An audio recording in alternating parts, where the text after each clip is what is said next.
Mayambu Amazing Bible Prophecy Ministry in Manipurina Taramna Uksari Ngasi Aikoi Bible Dagi Prabhu Jisu Kristana Cross ta Kari Pangthok Pikrabage Kari Loibi Krabage Haidi Bahiram Asigi Maramda Aikoina Nainaminasi Han Bada Aikoi Shorta Sangjasi Mahaki Thaujan Yaudanadi Mahaki Thawai Aseng Mana Singbi Yaudanadi Hairiba hiram asigi maramda aikoina khangba haibse khara luna thokani ishoragi nijasi sargada laiba yamna minungsi sauba thauja naiba asa mirai naidaba ipa ishor nak mahiningai leitana thagatsari ipa asigumba ngasigi yai faraba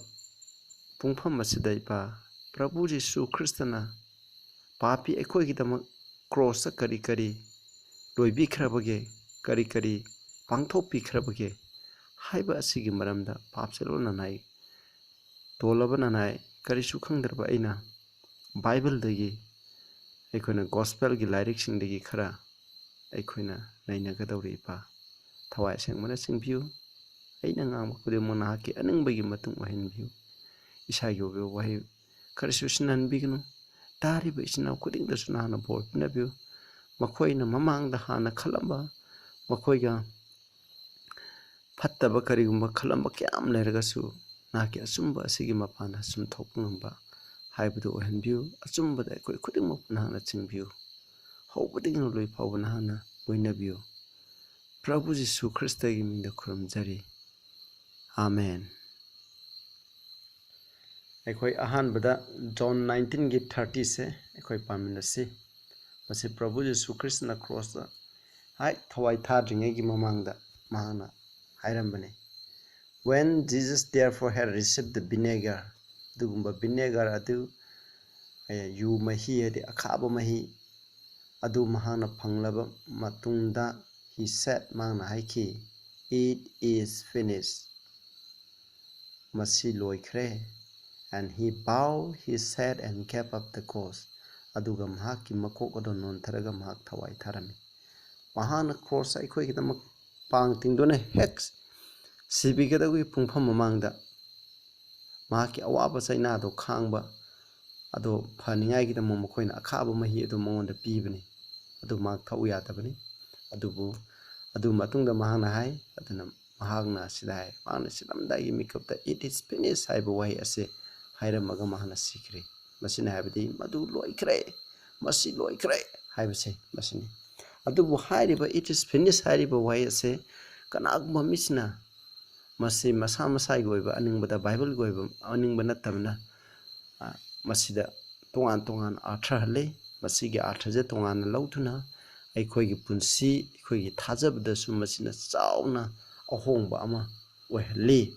Ado Haidiba Sigi Maram the Equinasi Karaninaminasis Nausa. Haidiba,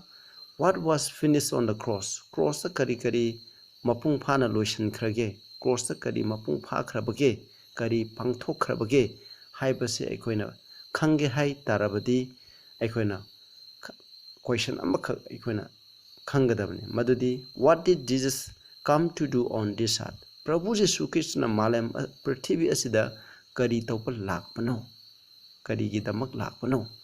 haibase masi yamna khangba darka lai hairiba ase khangba taragadi mahangna cross kari lobikhre haibudo aikoina masi Mayak Sena Kangbang Gani. I quite Bible the Gaquina Kara. I didn't see point that Equina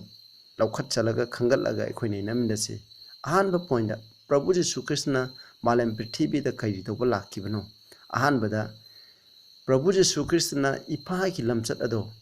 Ipaki Lamsat Ado Ma Utopala Kibani. Number 1 point. A quick album say 1 John 4 Aita Asumna High. Nungsiba haitaba mahangna ishorbu khangde maramdi ishori nungsibani hai masina takpati Prabhu Jisu Krishna khoi sargada leiba ipa ishorde yamna minungsi sauba yamna thauja naiba ishorni haibase mahana malem prithvi asida mahaki ishorgi nungsiba lamsat Prabhu Jisu Krishna gi nungsiba lamsat ado mahana malem prithvi asida utpa lakpani aikhoi miyobina siriba sasan singjana siriba laina thina kya lakliba khudingma ase ishor dagi natte ishorna aikhoi bu nungsibi mahakti nungsiba khudingma ke horokpani jiba pamba thawai pamba jiba khudingma ta lairiba nungsiba se ishor dagi horokpani haibase mahana uningai gi lakpani John 14:7 da asumna hai nakhoina aibu khanglam lagadi nakhoina aigi ipa su khanglam gadabani maram from henceforth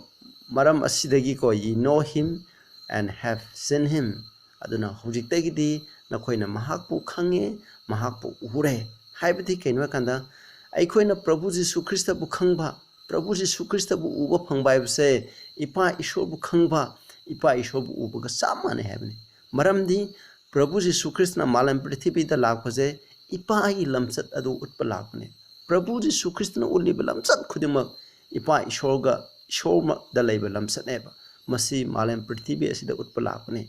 aikhoina siba nairiba aikhoi punamak phattaba laiba punama ase ishordagi lakpanate ishordi nungsibani haibase mahangna uningai gi lakpaneba aikhoi gi ayol aranda aikhoina laina tina naraga siba asida ishorna haraude ado ishordi nungsibana pikthali haibase madugi lamsat ado Prabhu Jisu Krishna malam prithvi da utpa lakpane hairiba lamsat ishorgi lamsat ase saitana prithvi da laiba mipung khude mutta serana na ulleba hairiba utpado madu lakthon ngai gi da ishordi nungsibani haibase masineba laina khudingda jiba pamba khudingda thawai pamba jiba khudingda masi ishor God is love haibase loine iduna lairibani masina ahanba oine anisubada ikhoina mu chalase mahana prithvi asida ikhoi ishorda thajabagi mapan amasung thaujan gi mapana ishorgi lo ase wanja thangthara ase ikhoi miyobina inba ngami habase Prabhu Jisu Krishna malam prithvi da utpa lakpane saitana aikhoi saitana suhai miyobina haidi saitan masamuna su ishorgi lo se inba ngamoy aduna miyobina su masigi lo se inba ngamoy na haibane madugi tama adubu Prabhu Jisu Krishna utpa lakpani aikhoi si yengmena se Romans 8:3-4 hai for what the law could not do haidi wanja thang asina pangthokpa ngamdabado in that it was weak through the flesh aikhoi gi haksang aikhoi gi pap chen ba haksang aikhoi gi sadong asi sonbana maram oiduna lo na pangthokpa ngamdaba ado God sending his own son in the likeness of sinful flesh asigumba yamna pap chen ba aduna aikhoi gi sinful oiba aikhoi gi haksang ase masigi mawong lauduna ishona mahaki masanu pase thabirakhi for sin papi dama condemn sin in the flesh mahaki haksang da mahaki adugumba haksang asida paba se mahana condemn tokhi habdi mahak Prabhu Jisu Krishna tang pandala iba haksanga aikhoina lairiba haksanga khenaba karisu leite chamane sinause aduna hairiba haksang aduda mahagna pap haibado mahana condemn sin ne papu mahana maransi habdi pap haibdo mahana tawkhide haibani maside karigi damangno verse 4 that the righteousness of the law might be fulfilled in us adu mahana utpalai keno logi dharma sembado aikhoi gi damapung phaning ai gi dama who walk not after the flesh aikhoi gi hakchang gi aningba gi matungna chattaba missing but after the spirit thawai gi matungna saliba hakchang gi matungina chattaba mipung khudingma atuda logi dharma senba se mapung pha ningai gi damak lakne haibadi ishogi lo se dharma sembani hairiba dharma semba lo se aikhoina mapung phana inba ngamningai gi damak Prabhu Jisu Krishna tang panda lakpani haibase masida Romans 8:3-4 phasana iri sinausa aduni dumangni Prabhu Jisu na tang panda lainda mahana aikhoi gi damak ko mahana manger dai na Calvary fawda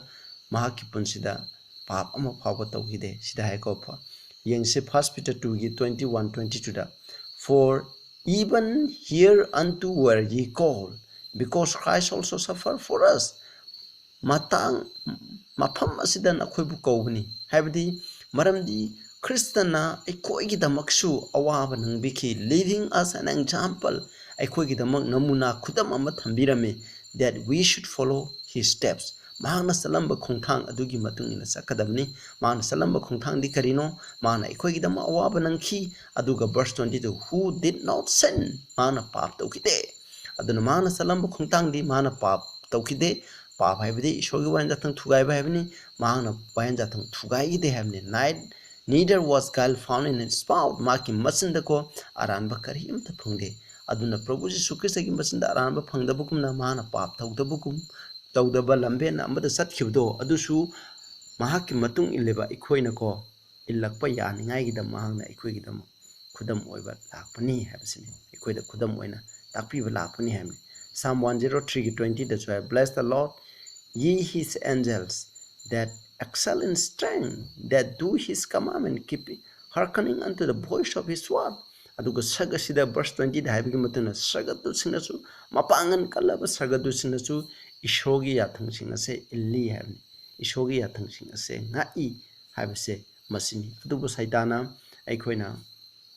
Isaiah 14 da Ezekiel 20 da yengma matam da nakoina khangani ai samon amus laikramni saitana kari doge haba matam da mahangna Ishoga Krista gumna Ishogumna oigana khalakma matam da et pepire bje Ishogi lone wainda thang tara asni wainda thang tara asigi matungna di Sambiriba Ishor ase khaktam bu khoramgadabni hana first commandment hairiba aduna mahana ishorgum oigi hai taradi masigi yathang tara ase lokthokkiba tarade makchu ishorga chamanargani haibsine madugi dama man haibni ekhoina ishorgi wayan jathang ase tara ase ngakpa darka laite masi sargatu singi dam darka laite masidi yamna hinchai tambani haibni ngakpa ngamoi haina mana kristaga mana ningai gi dam revel tabakibni madudagi mathang sargada maithibadi prithibida langdare adu mata ifadam namthak toroga pap tole mutuna makoi jiu makoi pap yaudana semkiba ifadam phawda ishogi wain jathang ase ngakpung amdre aduna prithibida leriba kanana sungakpung moro habni hairiba saitan ki claim asibu kristana manghaningai hidam mana ekoi miyebasu ishordagi thaujan amasung krist ishorda thajabagi mapana ekoina masing ngakpung ami habse uningai hidam lakpani Habse masina number point 2. Number 3 da amukchala se mahangna he came to save us from our sins. Aikoi gi papte gi mahangna aikoi bukan biba lakhibne. Aduna Matthew 1:21 da hai she shall bring forth a son mahangna masanupa mapokani thou shall call his name Jesus nahakna mahaki maming Jesus kaugani Jesus habigi meaning yang for he shall save his people from their sins. Mahana mahaki missing a same kogi papti can begin from having English to having my meaning the out of having he shall save his people out of their sins and equina pap to duna number punsido madu pap to hundana later equibu can begin him equina pap to donation papi oina ko aje pap to tona show and that to guy me ama oina oina ton huran ba ama oina I shona ebu can be given at each now. Huran bo iramba ay mi hat bo iramba ay imai pan hai bi ilam daba ay mi gi marama thungkalamba mi tukutsap na pik thamba himchai tam na pik thalambo iramba ay khoi se masi gi lamsa sing ase Prabhu Jesu Christ gi mapana thatok laga ma ki thaujan gi mapana monda thajabi gi mapana masi thadok laga ay khoi gi pap sing ase thadok laga ay khoi bu kan biningai gi damo Prabhu Jesu Christ na lakpani not in sin hai bi masi dai se aduga Titus 2:14 that's why who gave himself for us mahana ikoi gidamak thawai thabiki hamne that he might redeem us from all iniquity aikoi gi pap khudingmak adudagi mahana ikoi bu kanbiningai gidamak mahama samang na pikibne aba isnausa adudi aikoi na pap to utongna aikoi je papi oi ne ishona aikoi bu kanbi ba taragadi Prabhu Jesu Christ na cross la aga sibi gadabagi masi gi maram leite isnausa aikoi ko papi oi na kanbi papi oina pap to tawduna leiraga kanbiningai na tesnausa ekhoi tawriba pap sing pap tawriba ishogi marakta pap tawriba se masi thado khaningai gi damako mahana ekhoi da lakpani ekhoi na pap tawruga pap tawna tawna ishona ekhoi bu kanbi gida bo edi Prabhu Jesu Christ malam pithi pe sungak lawe adoi tadi mahana lakpagi mohta mahana ekhoi bu hana kanbiram lagani snausa maduna te ko koina kauroi da base and purify unto himself a peculiar people zealous of good way mangon da ko amna peculiar way ba mayam de top top malam prithvi da leira ba satan gilamcha sachas de gi tungala ba mi ama ko mana mang ma gi mi ama sengdokpa pameba jealous of good works afaba thobada ko thawai chang yawba haibse good works haibsika ishogi law sing haibsika chamane amarom da hairgadi isna afaba thabaksing tawningai gi dama henko masi ishona ikhoi buko conveningai gi dama Yesu Krishna malam prithibida lakibini haibse masina number point 3 ni ai bible dagi habini ai isai go wai ka so aide ai bible dagi ngakta haijabini snausing munde yengmin se number 4 da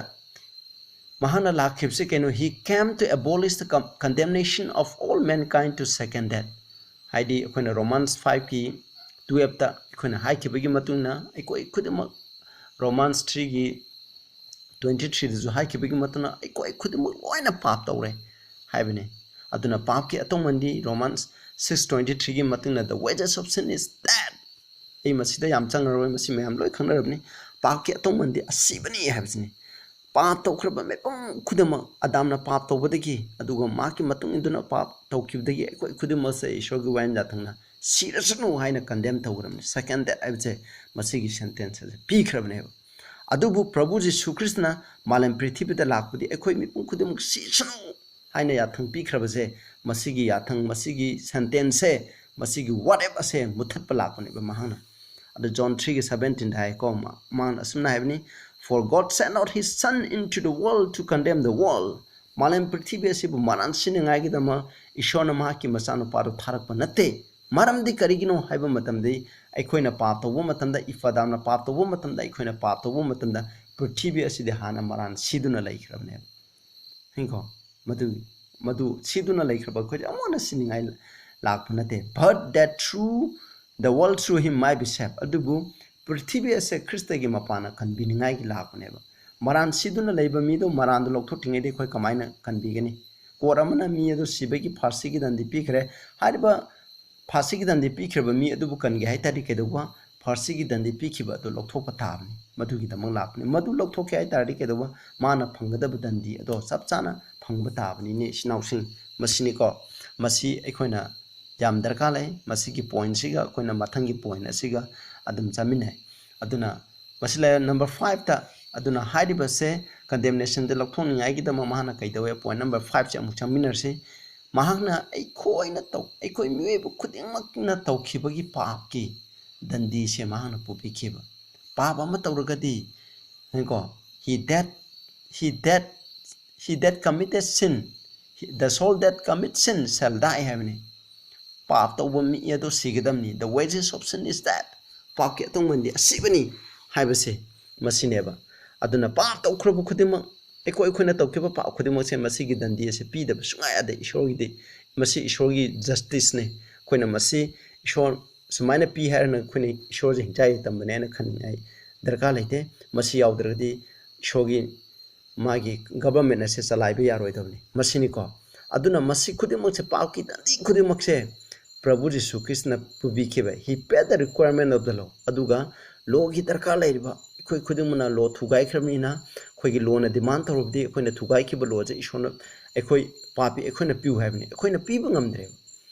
ngamdre duga dandi do phangbatai hairiba piba ngamdaba gi dandi do madu Prabhu Jesu Krishna tobikibane Romans 6:23 daije for the wages of sin is death adubu paap ki athong mandi sibni but the gift of God is eternal life through Jesus Christ our Lord adubu ishogi khudon de Prabhu Jesu Krishna gi mapana ikhoida lo manai da phangba habsini aduna masigi dandi khudimak to mana ikhoigi dama pubiki 2 Corinthians 5:21 for he had made him to be sin for us habni ipa ishona Prabhu Jesu Krishna je ikhoigi dama paap ohenbi habni paap ohenbi habdi ikhoina phangada paap do mongonda pibi habni who knew no sin mana paap habsi khangde mana paap tawkhide that we might be made the righteousness of God in him aikhoi je mangonda shogi dharma sembado khoi oirakpa yaningai gi damako kristana ikhoina phangadaba paap khudingma adugi dandi ado mangonda pibi haina sumna iri 20 ga 1 Peter 2 gi 24 da amuk asumna hai who his own self bear our sins in his own body on the tree have the man the tree have the cross the mang masamuna ikhoigi paap sing ase maha masamuna pubikhi have that we might being dead to sin ꯑꯩꯈꯣꯏꯁꯦ ꯄꯥꯞ ꯊꯥꯗꯣꯛꯂꯒ dead to sin ꯍꯥꯏꯕꯒꯤ ꯃꯥꯊꯗꯤ ꯄꯥꯞꯇ ꯁꯤꯕ ꯍꯥꯏꯕ ꯅꯠꯇꯦ ꯑꯩꯈꯣꯏꯒꯤ ꯄꯨꯟꯁꯤꯗ ꯇꯧꯔꯤꯕ ꯄꯥꯞꯁꯤꯡ ꯑꯁꯦ ꯊꯥꯗꯣꯛꯇꯨꯅ so live unto righteousness ꯙꯔꯃ ꯁꯦꯝꯕ ꯄꯨꯟꯁꯤ ꯑꯗꯨ ꯑꯩꯈꯣꯏ ꯍꯤꯡꯅꯤꯡꯉꯥꯏꯒꯤꯗꯃꯛ by whose stripe we are healed ꯃꯉꯣꯟꯗ ꯌꯩꯈꯤꯕ ꯆꯩꯐꯝ ꯄꯥꯞꯀꯤ ꯗꯟꯗꯤ ꯈꯨꯗꯤꯡꯃꯛ ꯄ꯭ꯔꯚꯨ ꯖꯤꯁꯨ ꯈ꯭ꯔꯤꯁꯇꯉꯣꯟꯗ ꯌꯩꯈ꯭ꯔꯕꯅꯤ ꯃꯗꯨꯒꯤ ꯆꯩꯐꯝ ꯑꯗꯨꯅ ꯑꯩꯈꯣꯏꯒꯤ ꯑꯅꯥꯕ ꯐꯟꯕꯤꯔꯦ ꯍꯥꯏꯕꯅꯤ ꯁꯤꯅꯥꯎꯁꯥ ꯑꯩꯈꯣꯏꯅ ꯈꯪꯒꯗꯕꯗꯤ ꯑꯩꯈꯣꯏꯅ ꯄꯥꯞ ꯇꯧꯅ ꯑꯩꯈꯣꯏꯅ ꯙꯔꯃ ꯁꯦꯝꯕ ꯄꯨꯟꯁꯤ ꯍꯤꯡꯕ ꯌꯥꯔꯣꯏꯀꯣ ꯄꯥꯞ ꯊꯥꯗꯣꯛꯑꯒ ꯑꯩꯈꯣꯏ ꯙꯔꯃ ꯁꯦꯝꯕ ꯄꯨꯟꯁꯤ ꯍꯤꯡꯒꯗꯕꯅꯤ ꯍꯥꯏꯕ death to sin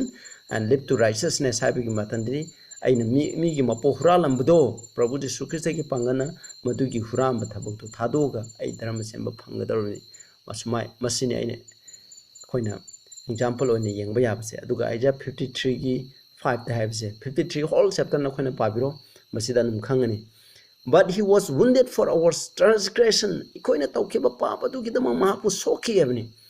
ꯁꯣꯛꯈꯤ ꯍꯥꯏꯕꯗꯤ ꯑꯩꯈꯣꯏꯅ ꯐꯪꯒꯗꯕ ꯗꯟꯗꯤꯗꯣ ꯃꯉꯣꯟꯗ ꯄꯤꯕꯤꯈꯤ he was bruised for our iniquities ꯑꯩꯈꯣꯏꯒꯤ ꯑꯌꯣꯜ ꯑꯔꯥꯡꯒꯤꯗꯃꯛ ꯃꯍꯥꯛꯀꯤ ꯃꯁꯥꯗꯣ ꯑꯁꯣꯛꯄ ꯅꯪꯈꯤ ꯃꯍꯥꯛꯅ ꯀ꯭ꯔꯣꯁꯇ ꯃꯍꯥꯛꯀꯤ ꯀꯣꯛꯇ ꯇꯤꯡꯈꯪꯒꯤ ꯂꯨꯍꯨꯞ ꯈꯣꯡꯗ ꯈꯨꯠꯇ ꯖꯨꯄꯤꯅ ꯊꯥꯈꯤꯕ ꯑꯗꯨꯒ ꯃꯁꯤ ꯈꯨꯗꯤꯡꯃꯛ ꯑꯁꯤ ꯀꯔꯤꯒꯤꯅꯣ ꯍꯥꯏꯕ ꯃꯇꯝꯗ ꯅꯪ ꯑꯩꯅ ꯇꯧꯈꯤꯕ ꯄꯥꯞ ꯑꯗꯨꯒꯤꯗꯃꯛꯇꯅꯤ the chastisement of our peace was upon him aduna aikhoigi shanti gidama warak piba do mangonda laiki hebni and with his stripe we are healed mangonda yaikhiba saifam sing aduna aikhoigi anaba do phalle hebni masina hebdi prabhu jesu khina tang panda lakje kaino nang aina tawkhiba if adang gi matam tani roiba matam da sagada chakkadaba me khudima tawkhraba pap gi tandi khudima do cross the Prabhu Jesu Christ the ipa ishona pibi kharabani haibase masi ekoina kaugum si ko isnausa masi horen roibda su aina mu yengchi manasiram dai gi matamda Prabhu na prathana ta du du maram dai mu hanjarake number 6 he came to do his father's will aduga mahangna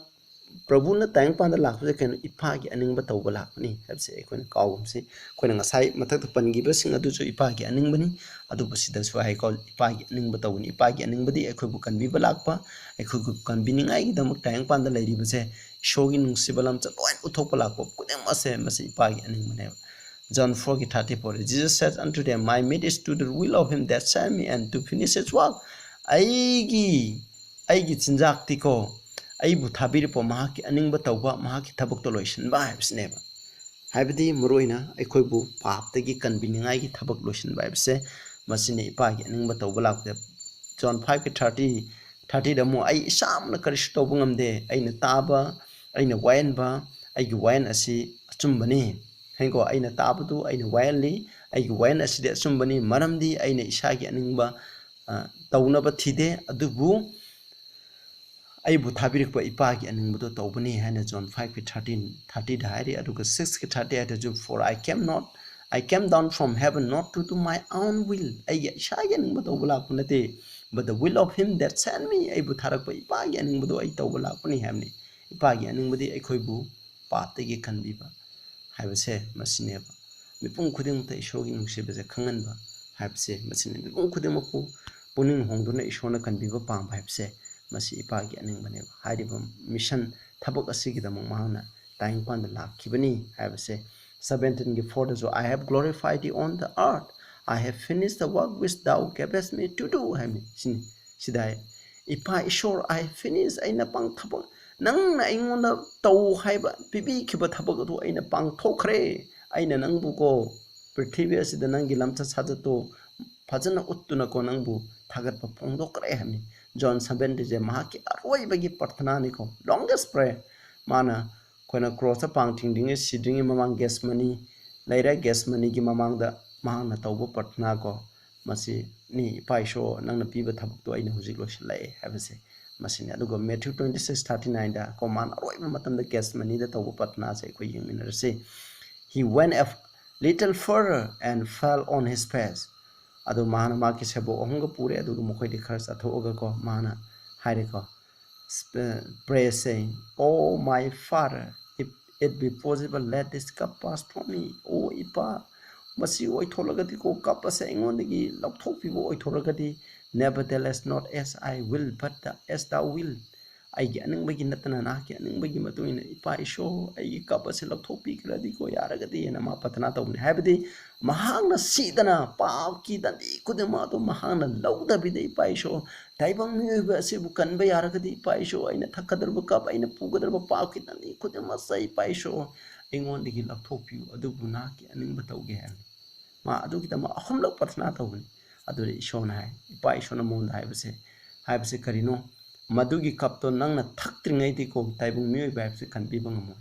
ꯃꯈꯣꯏꯅ ꯄꯨꯈꯤꯕ ꯄꯥꯞꯀꯤ ꯗꯟꯗꯤ ꯈꯨꯗꯤꯡꯃꯛꯇꯣ ꯅꯪꯅ ꯂꯧꯗ꯭ꯔꯒꯗꯤꯀꯣ ꯇꯥꯏꯕꯪ ꯃꯤꯑꯣꯏꯕꯁꯤ ꯀꯟꯕꯤꯕ ꯌꯥꯔꯣꯏ ꯑꯗꯨꯅ ꯅꯪ ꯃꯁꯤ ꯊꯛꯀꯗꯕꯅꯤ ꯍꯥꯏꯕꯁꯤꯅꯦꯕ ꯑꯗꯨꯅ ꯃꯥꯅ ꯑꯔꯣꯏꯕ ꯄꯨꯡꯐꯝ ꯐꯥꯎꯕꯁꯤꯅꯦꯀꯣ ꯃꯁꯤꯗ ꯇꯧꯔꯤꯕ ꯄ꯭ꯔꯊꯅꯥꯁꯤ ꯃꯥꯅ ꯈꯪꯉꯤ ꯀꯔꯤꯒꯤꯗꯃꯛ ꯃꯥꯒꯤ ꯊꯃꯣꯏ ꯀꯥꯏꯅ ꯍꯨꯃꯥꯡꯒꯤ ꯃꯍꯨꯠꯇ ꯏ ꯇꯥꯗꯨꯅ ꯍꯥꯏꯖꯔꯤꯕꯁꯦ ꯀꯔꯤꯒꯤꯅꯣ ꯍꯥꯏꯕ ꯇꯥꯔꯒꯗꯤ ꯃꯔꯝꯗꯤ ꯄꯥꯞꯀꯤ ꯏꯄꯥ ꯏꯁꯣꯔꯅ ꯄꯥꯞꯁꯦ ꯑꯁꯨꯛꯀꯤ ꯃꯇꯤꯛ ꯇꯨꯀꯠꯆꯩꯕ ꯇꯨꯀꯠꯆꯕꯒꯤꯗꯃꯛ ꯃꯍꯥꯛꯅ ꯀꯩꯗꯧꯒꯦ ꯍꯥꯏꯕ ꯃꯇꯝꯗ ꯃꯤꯑꯣꯏꯕꯒꯤ ꯄꯥꯞꯀꯤ ꯗꯟꯗꯤ ꯈꯨꯗꯤꯡꯃꯛꯇꯣ ꯃꯉꯣꯟꯗ ꯄꯤ ꯇꯥꯔꯒꯗꯤ ꯃꯍꯥꯛꯁꯦ ꯁꯤꯔꯅꯤ ꯁꯤꯕꯗꯨꯗꯒꯤ ꯍꯤꯡꯀꯠꯂꯛꯄ ꯐꯥꯎꯕ ꯃꯥꯅ ꯐꯪꯉꯣꯏ ꯍꯥꯏꯅ ꯃꯥꯒꯤ ꯊꯃꯣꯏꯁꯦ ꯑꯁꯨꯛꯀꯤ ꯃꯇꯤꯛ ꯋꯥꯏꯑꯦꯕ ꯑꯗꯨꯒꯤꯗꯃꯛ ꯃꯍꯥꯛꯅ ꯑꯁꯨꯛꯀꯤ ꯃꯇꯤꯛ ꯇꯦꯡꯊꯥꯕꯁꯦ ꯃꯁꯤꯅꯤ ꯑꯗꯨꯒꯤ ꯄ꯭ꯔꯊꯅꯥ ꯇꯧꯕꯅꯤ ꯏꯆꯤꯟ ꯏꯅꯥꯎꯁꯥ ꯃꯁꯤꯒꯤ ꯃꯔꯝꯗ ꯅꯪ ꯑꯩ ꯃꯨꯟꯅ ꯈꯜꯂꯒꯀꯣ ꯀꯔꯤꯒꯤꯗꯃꯛ ꯄ꯭ꯔꯣꯖꯨꯝꯅ ꯑꯁꯨꯝꯅ ꯄ꯭ꯔꯊꯅꯥ ꯇꯧꯔꯤꯕꯅꯣ ꯍꯥꯏꯕꯁꯦ ꯑꯩꯈꯣꯏꯅ ꯈꯟꯃꯤꯟꯅꯕ ꯗꯔꯀꯥꯔ ꯂꯩ ꯑꯗꯨꯒ ꯅꯝꯕꯔ ꯄꯣꯏꯟ 7ꯗ ꯑꯩꯈꯣꯏꯅ ꯌꯦꯡꯉꯁꯤꯀꯣ ꯑꯁꯨꯃꯥꯏꯅ ꯇꯧꯔꯕ ꯃꯇꯨꯡꯗ ꯃꯥꯒꯤ ꯑꯅꯤꯡꯕꯗꯣ ꯏꯄꯥ ꯏꯁꯣꯔꯗ ꯀꯠꯊꯣꯛꯑꯒ ꯃꯥ ꯁꯤꯈꯤꯕꯅꯤ 7ꯗꯀꯣ ꯑꯔꯣꯏꯕꯗ ꯌꯦꯡꯁꯦ he came to show the character of Satan and destroy his work ꯃꯍꯥꯛꯅ ꯁꯩꯇꯥꯟꯒꯤ ꯑꯁꯦꯡꯕ ꯂꯝꯆꯠ ꯑꯁꯦ ꯎꯠꯄ ꯂꯥꯛꯄꯅꯤ ꯑꯗꯨꯒ ꯁꯩꯇꯥꯟꯒꯤ ꯊꯕꯛꯁꯤꯡ ꯑꯁꯦ ꯍꯥꯏꯗꯤ ꯄꯥꯞꯀꯤ ꯊꯕꯛꯁꯤꯡ ꯑꯁꯦ ꯃꯍꯥꯛꯅ ꯇꯧꯔꯤꯕ ꯊꯕꯛꯁꯤꯡ ꯑꯁꯦ ꯃꯥꯡꯍꯟꯕ ꯂꯥꯛꯄꯅꯤ ꯃꯁꯤꯅ ꯑꯔꯣꯏꯕ ꯄꯣꯏꯟ ꯑꯩꯈꯣꯏ ꯌꯦꯡꯁꯤ ꯖꯦꯅꯦꯁꯤꯁ 3:15ꯒꯤ ꯃꯇꯨꯡꯗ ꯏꯐ ꯑꯗꯥꯝꯅ ꯄꯥꯞ ꯇꯧꯕ ꯃꯇꯨꯡꯗ ꯍꯥꯏꯀꯣ I will put enmity between thee and the woman ꯁꯩꯇꯥꯟ ꯅꯪ ꯑꯃꯁꯨꯡ ꯅꯨꯄꯤ ꯑꯗꯨꯒꯤ ꯃꯔꯛꯇꯀꯣ ꯑꯩꯅ ꯌꯦꯡꯅꯕ ꯊꯝꯃꯅꯤ ꯇꯨꯀꯠꯆꯕ ꯌꯦꯡꯅꯕ ꯇꯤꯡꯈꯪ ꯊꯝꯂꯒꯅꯤ between thy seed and her seed ꯅꯨꯄꯤꯒꯤ ꯙꯔꯥ ꯍꯥꯏꯕꯗꯤ ꯆꯔꯆꯀꯤ ꯙꯔꯥ ꯑꯗꯨꯒ ꯁꯩꯇꯥꯟ ꯅꯍꯥꯛꯀꯤ ꯙꯔꯥ ꯅꯍꯥꯛꯀꯤ ꯃꯇꯨꯡ ꯏꯟꯕ ꯃꯤꯁꯤꯡ ꯑꯗꯨꯒꯤ ꯃꯔꯛꯇꯀꯣ ꯌꯦꯡꯅ ꯇꯤꯡꯈꯪ ꯂꯩꯔꯅꯤ ꯇꯨꯀꯠꯆꯕ ꯂꯩꯔꯒꯅꯤ it shall bruise thy head ꯃꯁꯤꯅ it shall bruise thy head masina nangi nakok thugaigam ni thou shall bruise his heel nana mahaki makhong do makhoigi masado songani hamni pap to pap ki matung na tawkhraba matung ilaba mising na ko aikoi hakchang da sokpa do phange aduga masina kaidoba aroiba matamda saitan gi makok thugaigani hamni makok thugaiga de kanano prabhu jisu krista katana ko saitan gi makok thugaiba ngangane ba maduni hairi bu karamba matamda prabhu jisu krishna cross siba matamda ko masi saitan ge makok thugai ningai gi lambi de utkhere ba John 1:3 gi aita ko pap to ba he that committed sin is of the devil pap to mahak saitan de gi lakpani for the devil sinned from the beginning saitan ko au ba de gi pap to re for this purpose the son of god was manifested masi gi dam ko masi gi pandam masi gi dam ko ishor gi machanu pa do thopi gi ni that he might destroy the works of devil saitan gi thabak sing ado manghan ningai gi da mangna lakpani हाइब्सने अखोना पाप तौरदी अखोई शैतान की दरानी मतुंग इनबा सिंगने है मरमदे शैतान अहोबदि तौरे अदुने ईश्वर की मचानो पाप फंगदोपदि कैदबा हारिबा पाप की ओइबा थबक सिंग से मुथनिंगाई गिदम लाकपनि है अदुगा 8:44 ye are of your father the devil and the lust of your father you will do and using the hamni nakoi की napa devil की को अदुदगिनी नखोइना मा की अपांबा अदुना हाना तौगनी मा की अहोबदि मांग मियात पोइरे अचुंबदा लैते महाकी मसांगोंदा अचुंब करिसु लेते मरमदि महांगना ओइदबा अमा ngang मतमदा महां मसा तंगी ओइना ngangi महाक्ति मसिन थीबनी अदुगा मसिन थीबसिंगी मपानी हेबनी अदुना सैतानगी मतुंगिना पाप तौरिबा मसिन थीरिबा खुदिंमा असे मंगोंदगी लाखपनी हेबनी असिगुंबा सैतानगी असेंबा लमचदसे मा क्यागी मतिक ओइदबा ngangi हेबजु उथोंनिंगाई लाखपनी आनबा इबदामबु पापता तानबा मतमदा माना ओइदबा nganगिबदो अखोना सगदुत खुदिंमना मिपुं खुदिंमना खंगी मदुदगी मागी लमचदसे उतपा होख्रबनी हाइबसे अखोना मसी कावगमसी को सिनावसा मसिनी मदुनि असमाय तौरे अदुमा प्रभु यीशु कृष्ण क्रॉस सिबा मतमदा अदुना करी लोशन बिखरगे हाइबा मतमदा हाइरिबा सिंगसे लोइना लोशन बिखरबनेबा असमाय तौदुना प्रभु यीशु कृष्ण क्रॉस सैतानगी इंसिनबा मिसिंग मतुंग इन क्रॉस ता पांगतिंदुना हातपा मतमदा को सैतानगी असेंग लमचदसे अखोगी होल यूनिवर्स असिदा उरे सगदु सिंगदसु लोइना खंखरेबा अदुगा अनफॉलन वर्ल्डसिंग पाप सुता तादबा पृथ्वी क्यामरुम लेरि मखोइदा लेरिबा मिसिंग असुनजु सैतानगी असेंग लमचदसे खंगे मरमदि महाकु सेंबिबा प्रभु यीशु ख्रिस्ट ममकु हातपा ngamba अदुगुमा मीनी मादि असुकि मतिक तमथिबा हिंचाए तंबने हाबसे क्रॉस ता प्रभु यीशु ख्रिस्ट ना क्रॉस ता पांगतिंदुना सिबा मतमदको महाकि असेंग लमचदसे ओइन उतखरेबा अदुगा ईश्वरगी लमचतिको ꯑꯁꯦꯡꯕ ꯏꯁꯣꯔꯒꯤ ꯂꯝꯆꯠ ꯑꯁꯤ ꯃꯄꯨꯡ ꯐꯥꯅ ꯆꯨꯝꯍꯟꯈꯤ ꯏꯁꯣꯔꯗꯤ ꯌꯥꯝꯅ ꯅꯨꯡꯁꯤ ꯆꯥꯎꯕ ꯑꯗꯨꯒ ꯅꯨꯡꯁꯤꯕꯅ ꯄꯤꯛ ꯊꯟꯕ ꯃꯤꯄꯨꯝ ꯈꯨꯗꯤꯡꯃꯛꯄꯨ ꯀꯟꯕꯤꯕ ꯄꯥꯝꯕꯅꯤ ꯍꯥꯏꯕꯁꯤ ꯈꯪꯒꯗꯕꯅꯤ ꯌꯦꯠ ꯊꯪꯕ ꯅꯥꯀꯟꯗ ꯂꯩꯕ ꯍꯨꯔꯥꯟꯕ ꯑꯗꯨꯕꯨꯁꯨ ꯄ꯭ꯔꯚꯨ ꯖꯤꯁꯨ ꯈ꯭ꯔꯤꯁꯇꯒꯤ ꯃꯄꯥꯟꯅ ꯄꯨꯛꯅꯤꯡ ꯍꯣꯡꯕ ꯑꯗꯨꯗꯒꯤ ꯃꯄꯥꯟꯅ ꯃꯥꯅ ꯀꯟꯕꯤꯒꯦꯅ ꯍꯥꯏꯅ ꯋꯥꯁꯛꯄꯤꯈꯤꯕꯒ ꯃꯗꯨꯗꯒꯤ ꯏꯁꯣꯔꯒꯤ ꯑꯁꯦꯡꯕ ꯂꯝꯆꯠ ꯑꯁꯦ ꯑꯩꯈꯣꯏꯅ ꯎꯕ ꯐꯪꯈ꯭ꯔꯕꯅꯤ ꯏꯆꯤꯟ ꯏꯅꯥꯎꯁꯥ ꯑꯔꯣꯏꯕꯗ ꯆꯪꯉꯁꯤ ꯑꯩ ꯀ꯭ꯋꯦꯁꯟ ꯈꯔ ꯍꯪꯖꯔꯛꯀꯦ ꯅꯈꯣꯏ ꯃꯨꯟꯅ ꯑꯩꯈꯣꯏꯅ ꯈꯪꯃꯤꯟꯅꯁꯤꯀꯣ Are we all saved at the cross? ꯑꯗꯨꯗꯤ ꯄ꯭ꯔꯚꯨ ꯖꯤꯁꯨ ꯈ꯭ꯔꯤꯁꯇꯅ ꯀ꯭ꯔꯣꯁꯇ ꯁꯤꯕꯤꯈ꯭ꯔꯦ ꯄꯥꯞꯀꯤ ꯗꯟꯗꯤ ꯈꯨꯗꯤꯡꯃꯛ ꯂꯧꯕꯤꯈ꯭ꯔꯦ ꯑꯗꯨꯅ ꯑꯔꯥꯡ ꯈꯨꯕꯝꯒꯤ ꯗꯔꯀꯥꯔ ꯂꯩꯕ ꯈꯨꯗꯤꯡꯃꯛꯇ ꯂꯣꯏꯅ ꯄꯥꯡꯊꯣꯛꯄꯤꯈ꯭ꯔꯦ ꯑꯗꯨꯅ ꯄ꯭ꯔꯚꯨ ꯖꯤꯁꯨ ꯈ꯭ꯔꯤꯁꯇꯅ ꯑꯩꯅ ꯂꯣꯏꯈ꯭ꯔꯦ ꯍꯥꯏꯗꯣ it is finished ꯍꯥꯏꯕꯗꯤ ꯍꯥꯏꯔꯤꯕ ꯃꯌꯥꯝꯗꯣ ꯃꯁꯤꯒꯤ ꯄꯥꯞꯀꯤ ꯗꯟꯗꯤ ꯑꯩꯈꯣꯏꯅ ꯄꯨꯕ ꯁꯩꯇꯥꯟꯕꯨ ꯃꯥꯡꯍꯟꯕꯒꯤ ꯊꯕꯛ ꯀ꯭ꯔꯣꯁꯇ ꯁꯤꯕ ꯃꯇꯝꯗ ꯁꯩꯇꯥꯟꯒꯤ ꯃꯍꯥꯛꯀꯤ ꯁꯤꯅꯕꯒꯤ ꯂꯝꯕꯤ ꯃꯍꯥꯛꯄꯨ ꯋꯥꯌꯦꯟꯕ ꯃꯍꯥꯛꯄꯨ ꯀꯟꯗꯦꯝ ꯇꯧꯕꯒꯤ ꯊꯕꯛ ꯂꯣꯏꯈ꯭ꯔꯦ ꯑꯗꯨꯒ ꯑꯩꯈꯣꯏ ꯈꯨꯗꯤꯡꯃꯛ ꯄꯥꯞ ꯀꯟꯕꯤꯅꯤꯡꯉꯥꯏꯒꯤ ꯊꯕꯛ ꯏꯄꯥꯅ ꯄꯥꯡꯊꯣꯛꯏꯕ ꯊꯕꯛ ꯈꯨꯗꯤꯡꯃꯛꯇ ꯂꯣꯏꯅ ꯃꯄꯨꯡ ꯐꯥꯔꯦ हाइबदुनेबा इट इज फिनिश हाइबदे कोर्स हाइखिबजे अखोना लोइख्रे हाबजे क्रॉस लोइख्रे हाबजे मसी ईश्वर की वाइन जाथंगजे क्रॉस लोइख्रे हाब नते हिंको मसी अदु हाइब नते इस्नाउसे अखोना खंगदे क्रॉस लोइख्रेदी माना इपा ईश्वरना मंगोंदा थारकप माना तौ हाइना हाइकिबो हुजि पॉइंट तरे तो अइना हुजि पनख्रबो पॉइंट तरे दो मदुदो पुनम अदु माना पांगथोप लोइख्रे हाइबनेबा मदु मपुंग फाग्रे इपा ईश्वर अदुना अइ हुजि सिबा यारे थवाई थाब यारे अइना नाखि नफुंद सिनजरी हाइबनेबा मसिन हाइबसे अदुना रोइबदे खोइने यंगसे अदुइ तारे सुमाइना पुबिख्रे क्रॉस सिबिख्रेबा असिना अखोइ खुदिमक पुकनबिरबरा सिनि प्रभु जीशु कृष्ण अखोइगिदम पापकि दंदि खुदिमक लोइना पुख्रे अदुइ तारे सिख्रबने तायंग पांदा लेबे मिपुं खुदिमक कनबिरबरा मसिने ओइथोक्तबनि अखोइ कनासु कनबिदेको मंगोंदा थाजदब मि कनासु कनबिरोय अदुगा अमु अखोइना यंगसे अदुदि जीशु कृष्ण लो ngakibse अखोइना मसी ngakpa yadनिङाइ अखोइना लो इन्दिङाइ गिदमक प्रभु जीशु कृष्ण अखोइगी मोत सिन्दुना लो ngakपिखिबनि हाइबसे मसी चुमब्रा हेंको मसी लाले मरमदि अखोइना लो ngakतब तारगदि इना खुनब नुपा आमना मंगोंदा हंगबा मतंदा अफबो अजा अइना अरां खुबम फंगनङाइ करि तौगदगे हाइना मैथ्यू 19 की 16 17 18 दा पाबिरो मसीदा हंगबा मतंदा माहना 17 दा हाय नंगना एगी बुकरिगिदम अफब कौबनो अफब तौबमी कनासु लेते इछोनतना but if thou will enter into life nangna longmana ida punsi phangya tari keep the commandment ishogi athangsinga do kanamba commandment no haina verse 18 da hangbada mathang haikre masi maram dari salaroi adoi tare ekhoina prabhu jisu krishna अखोना low ngakhiba asina अखोजे low ngaktin ngai gidama अखोगी महत सिंदना प्रभु जीशु कृष्णना लो ngakपिखरे हाइबसे मसी अरानबनि मरमदि अदुगुम्बा ngakपिबा तारगदि प्रभु जीशु कृष्ण अखोगिदमक चुल तांगपानसिदा मा लाखपजु दरकार लैरमोय अदुगा मागना होजि हारिबा नंगना अरांखुबम पंग्यारगदि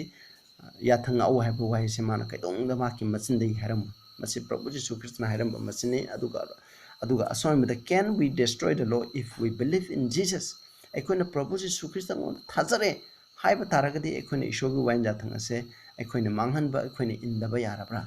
मसी Romans 3:31 दा है मसी को do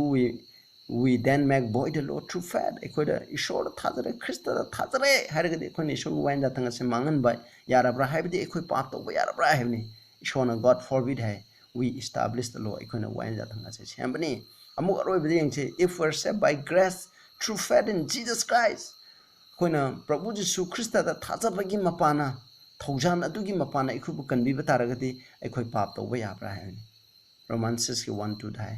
What shall we say then? Shall we continue in sin that grace may abound? God forbid. How shall we that are dead to sin live any longer? Ishona yade. Akhoi thaudan jana phangningai gi damako akhoi paap tawsira hamni yade. Ishogi grace habisina akhoi bu paap tawhan bai bu yade. Grace habisina akhoi bu paap thadok bai bu yan mani. Adu bu isnausa akhoi na ishogi lo ngapun akhoi sukan kan bi bangamo. Akhoi na lo ngapudi kan bi bangamo akhoi na kan bi bai habse ishogi thaujan thajaba adugi mapanani. अदुबु अखोइना थाजबा अमसुंग grace असिना असिगी मपाना प्रभु जीशु ख्रिस्त थाजबा grace असिगी मपाना अखोइगी पुंसिदा को थवाई असेंबगी मपाना अखोइगी पुंसिदा लो ngapami अदु ओहेलकनी मसे आई इसागी पांगन नते मसे ख्रिस्तगी मपानानी हाइबसिने अदुबु अखोइना प्रभु जीशु ख्रिस्त ngonda थाजदबिदा अखोइना लो इल्लगदि अखोइ कनबिगनी हाइबदि सुंगंगमो को मसिगी मरमदसु अइना ममांगदसु सरमन क्या सेमखरे अइना मखा तारकपदा नखोइना करिगुम खनिंग बलेरगदि मसिगी मरमदा लो एंड ग्रेस हाइबसिगी मरमदा अइना टॉपिक अमखक सेमजरगा अखोइन हिनरखनी असिगिदि ताब्रिबा म्यामदा ईश्वरना बोर पीबा ओइसनु ईश्वर प्रार्थना तौसे स्वर्गदा लेबा इपा ईश्वर याम थागसरे अखोइना प्रभु जीसु ख्रिस्टना क्रॉस सिबिबसना करी लोइबिखरगे करी पुबिखरगे